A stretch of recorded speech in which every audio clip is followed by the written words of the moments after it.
नमस्कार दर्शक बंधु चिंतन टीवी आउ एक नुआ भिडियो को आपण मानक स्वागत। आज भिडियो बहुत ज्ञानवर्धक एवं बहुत मोटिवेशनल अटे से भिडियो को शेष जाए देखा अनुरोध। आज कहानी जहाँ मुझे आपको शुणाइबा जाऊँगी यह एक नागुणीर प्रतिशोधर कहानी अटे जो गोटे नागुणी एक कृषकर प्रतिशोध नेबाकू जाई किपरि निजक बड़ परिवर्तन करिछि। कहुए जो मनुष्य पूरा ध्यानर सहित पूरा हृदयर सहित कहानी को शुणिब ता जीवन समस्त प्रकार दुख कष्ट दूर हो से मनुष्य केबे गरीब हो रहिबो नहीं। कहानी आरंभ करने पूर्व गोटे अनुरोध जो मैंने आम चैनल को सब्सक्राइब करना प्रथम सब्सक्राइब करनी आ नोटिफिकेशन बेल को ऑन करके रखंतु जहाद्वारा आम चैनल समस्त नुआ वीडियो को प्रथम आपण देखिपारे। आ कमेंट रे हर हर महादेव निश्चय लिखंतु। आसंतु ए सुंदर कहानी को आरंभ करिबा। बंधुगण साप विषय तो आप समस्ते भल भाव जानते। साप एक एमती जीव अटे जहाँ पाखे मणि थाए आ जो साप पाखे मणि थाए से साप को इच्छाधारी नाग बोली कहुए। ये इच्छाधारी नाग सबकिछि करने को सक्षम होता है। प्राचीन समय कथा गोटे कृषक प्रतिदिन तार खेत को काम करने जाऊला सांगरे से नेउथिला हले बलद आ ता सहित लंगल।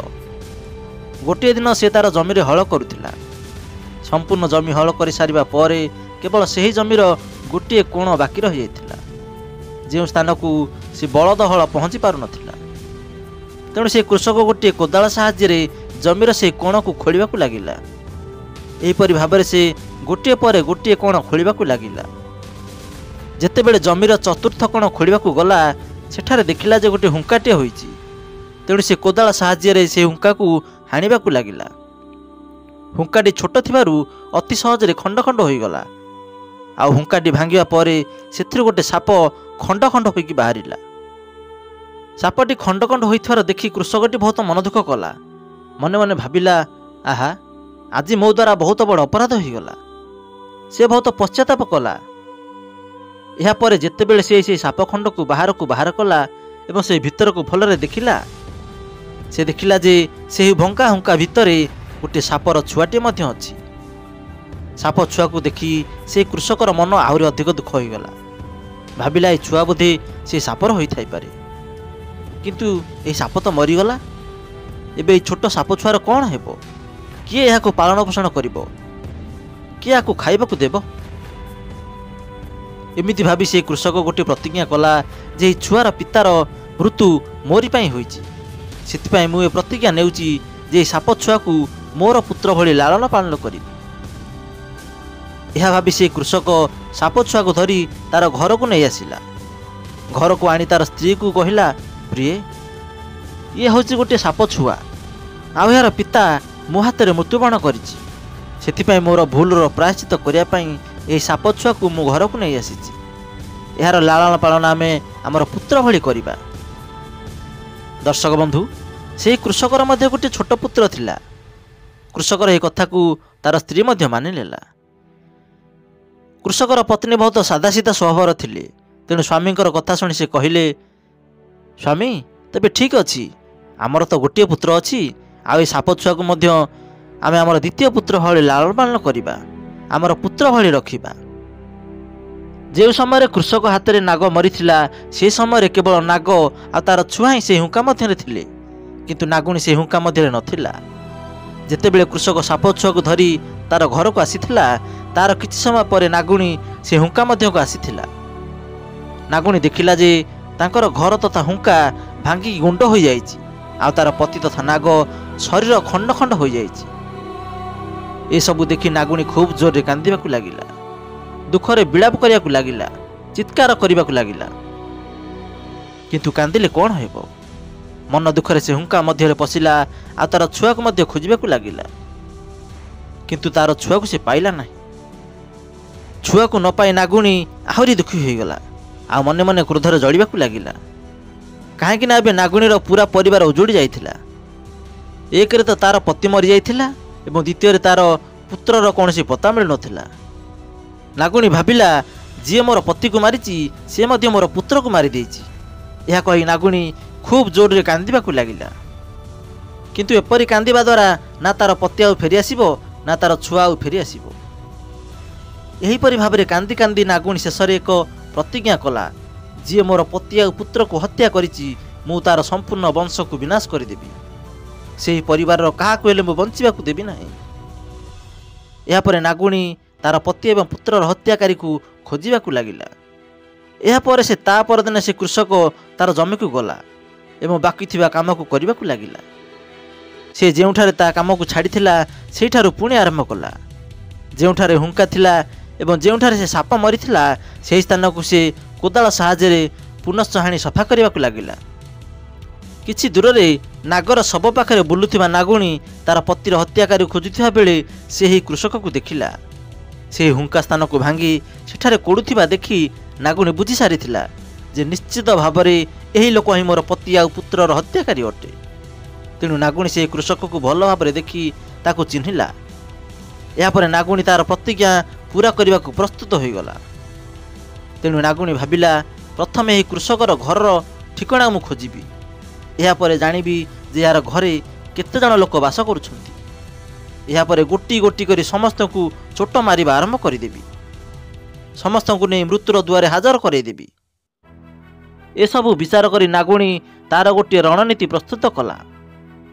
ତେଣୁ କୃଷକ ଯେ ପର୍ଯ୍ୟନ୍ତ ଜମିରେ କାମ କଲା ନାଗୁଣୀ ତାକୁ ସେଠାରେ ଅପେକ୍ଷା କରି ରହିଲା।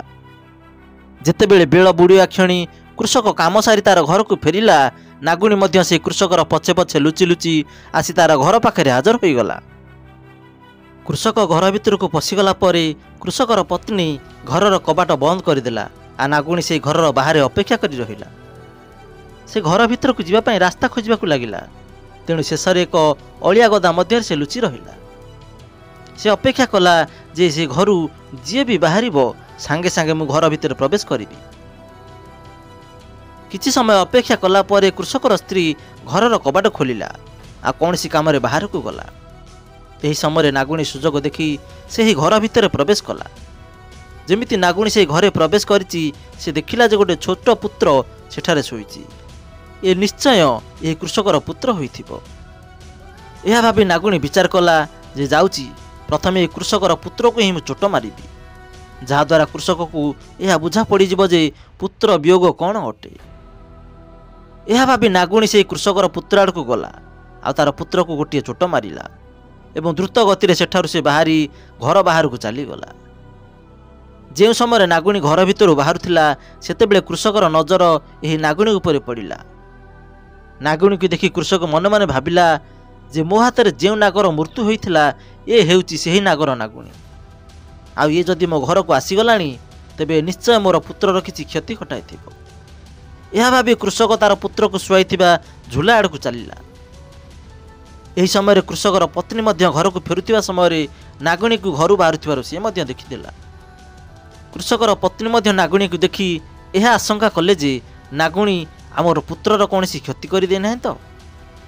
ଏହା ଭାବି କୃଷକର ପତ୍ନୀ ତାର ପୁତ୍ରର ଝୁଲା ଆଡ଼କୁ ଦୌଡ଼ିବାରେ ଲାଗିଲେ। ଏହିପରି ଭାବରେ ପତି ପତ୍ନୀ ଦୁହେଁ ଯାଇ ତାଙ୍କ ପୁତ୍ରର ଝୁଲା ପାଖରେ ପହଞ୍ଚି ଦେଖନ୍ତି ତ ତାଙ୍କର ପୁତ୍ର ଆଉ ଏ ଦୁନିଆରେ ନାହିଁ। ସେ ନାଗୁଣୀ ତାର ପୁତ୍ରକୁ ଚୋଟ ମାରି ସବୁଦିନ ପାଇଁ ଚିର ନିଦ୍ରାରେ ଶୁଆଇ ଦେଇଥିଲା। ଏହାପରେ ପତି ପତ୍ନୀ ଦୁହେଁ ସେମାନଙ୍କର ପୁତ୍ରର ବିୟୋଗରେ ଚିତ୍କାର କରି କାନ୍ଦିବାକୁ ଲାଗିଲେ। ନିଜ ପୁତ୍ରକୁ କୋଳକୁ ଉଠାଇ ନେଇ ଇଆଡ଼େ ସିଆଡ଼େ ଦୌଡ଼ିବାକୁ ଲାଗିଲେ।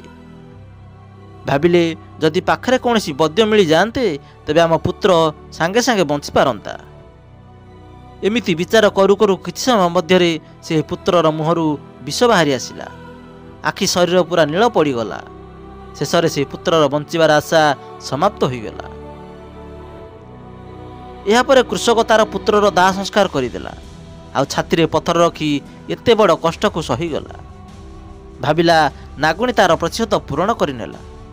ତାର ପତିର ଜୀବନ ବଦଳରେ ମୋର ପୁତ୍ରର ସେ ଜୀବନ ନେଲା। ସେଥିପାଇଁ ନାଗୁଣୀର ପ୍ରତିଶୋଧ ପୂରା ହୋଇଗଲା। ଏବେ ମୁଁ ଏ ନାଗଛୁଆଙ୍କୁ ହିଁ ମୋର ଏକମାତ୍ର ପୁତ୍ର ଭାବରେ ପାଳନ କରିବି ଆଉ ଆମେ ପତି ପତ୍ନୀ ଏହାର ସାହାରାରେ ହିଁ ବଞ୍ଚିବୁ। ଏହାପରେ ସେ କୃଷକ ଦମ୍ପତି ସେ ନାଗଛୁଆକୁ ପୂର୍ବାପେକ୍ଷା ଆହୁରି ଅଧିକ ପ୍ରେମ କରିବାକୁ ଲାଗିଲେ। ତାର ପ୍ରତ୍ୟେକ ଛୋଟ ଛୋଟ କଥାର ଦାୟିତ୍ୱ ନେଲେ। ତାର ସବୁ ଆବଶ୍ୟକତାକୁ ପୂରଣ କଲେ। ଏହିପରି ଭାବରେ ଦୁଇ ଜଣ ଯାକ ନାଗଛୁଆର ସେବାରେ ଲାଗିଗଲେ।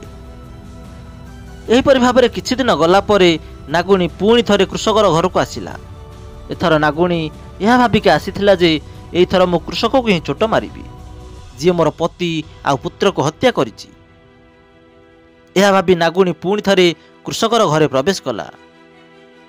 नागुणी कृषकर घरे जेमिति प्रवेश करिछि से देखिला जे कृषक आ तार पत्नी गोटे नाग छुआ को क्षीर पियाउछंती। आ खाली क्षीर पियाउ नाहांती, ताको पुत्र पुत्र बोली कही संबोधन मध्य करुछंती, बड़ स्नेह आदर मध्य करुछंती। यह देखि नागुणी बड़ आश्चर्यचकित होइगला। नागुणी से नाग छुआ को बड़ ध्यानर सहित देखिला। आ ताको देखिकी से आहुरी आश्चर्य होइगला, कारण से नाग छुआ आउ कहार नथिला, से छुआ थिला सेही नागुणीर। नागुणी तार छुआ को चिन्हि देइथिला। से तो भाविथिला जे ये कृषक तार पति को मारी सारिबा परे तार छुआ को मध्य मारी देइथिबो बोली, किंतु सेठारे कौन देखुची? एठारे तो तार छुआ बंचिची, आ से खूब स्नेह आ आदर मध्य बढ़ुची।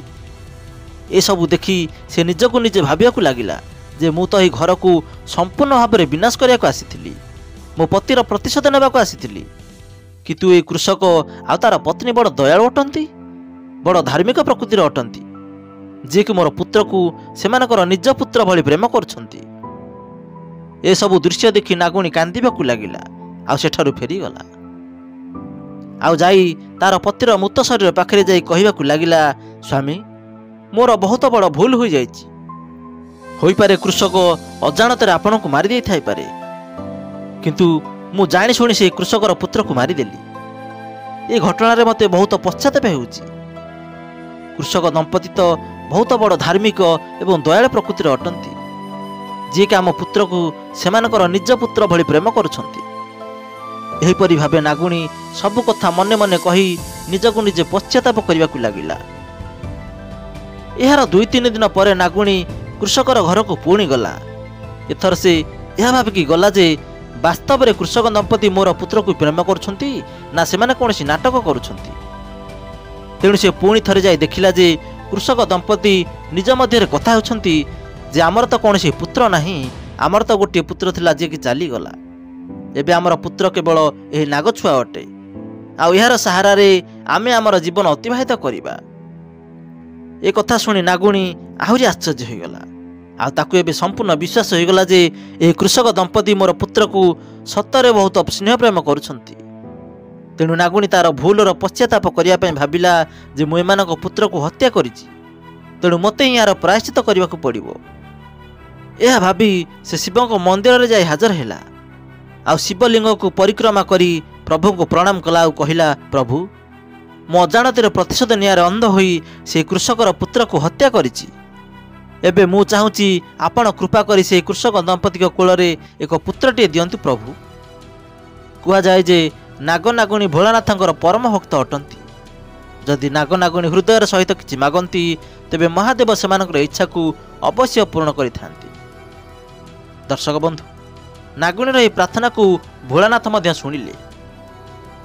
किछि दिन गला पर एक ब्राह्मण दंपति सेमानकर पुत्र को नहीं केवाड़े जाउथिबा बेले यह कृषक दंपति घरे विश्राम नेले।